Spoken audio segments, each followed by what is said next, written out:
Pag ex, hindi mo pwedeng gawing kaibigan dahil ang kaibigan is malalapitan mo, ang ex iniwan ka.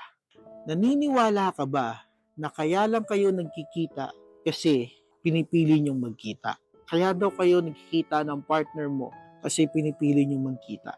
I'm not sure kung totoo ito, but mostly kasi ang nangyayari when people broke up o naghiwalay na sila, kahit sabihin natin minsan na magkapit-bahay lang sila, yung tipong literal na magkapit-bahay ay hindi din talaga sila nagkikita. At some point, naniniwala ako dito. Kasi nasa will din natin kung gusto talaga nating makita yung isang tao o your partner natin. But pag nawala na kasi yung spark na nagduduktong doon, nawawala na din kasi yung point na gusto nating magkita. Kaya hindi tayo nagkikita. And personally, I've encountered this and I've been in this kind of situation. Nagkita lang kami ng mga twice or thrice, pero hanggang hi and hello na lang. I don't know kung sa ibang mga relasyon ganito yung nangyayari. Ikaw, anong kwento mo about sa ganitong pagkakataon? Kasi ako, partially, naniniwala ako dito. For some people, talagang nagkikita talaga sila. Kaya nga, 'di ba, may mga kwento na ex na nga